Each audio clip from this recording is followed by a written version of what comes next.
એટલે હરેકની ઉપાસનાનો એક એક દિવસ હોય છે ફિક્સ.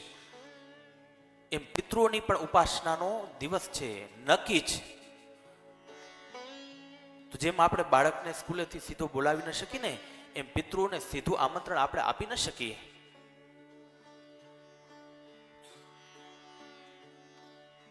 આપણે પહેલે દિવસે અહીંયા પૂજા કરવા બેઠા ત્યારે આપણે પેલા પિતૃની પૂજા કરી કે દેવની? આપણે જલયાત્રા કરી.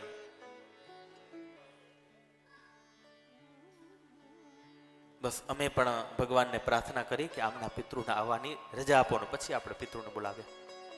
એટલે યાદ રાખજો, પિતૃ સીધા નથી આવી શકતા. પણ હા, જેમ બાળકોને વેકેશન પડે ને એમ પિતૃઓને વેકેશન પડે છે.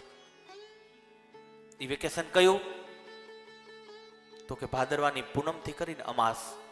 અને વેકેશન હોય ને ત્યારે મામાના ઘરે દીકરો જાય અને મામાના ઘરે લાડ લડાવે ને.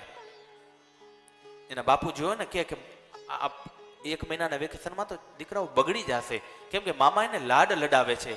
આપના પિતૃ વેકેશન કરવા આવે છે, એને લાડ લડાવો. બધું મૂકી દો ભાદરવામાં.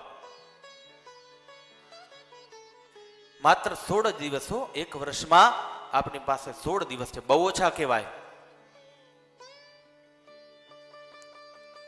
એટલે પિતૃ માટે જેટલું પણ કરવું હોય ને એ કરી મીટજો 16 દિવસમાં. અને એ કરશો ને એ જ એને મળશે. પછી તમે એની પાછળ કદાચ ગમે એટલું કરશો એને કાંઈ મળશે નહીં. થઈ શકે આહવાન દેવતાઓ દ્વારા પિતૃને બોલાવો, કોઈ આવા કાર્ય હોય એમાં આવી શકે છે પિતૃઓ, પણ વગર આમંત્રણે આ વેકેશન કહેવાય. તો વેકેશન છે તો લાડ લડાવો, એની ઉપાસના કરો.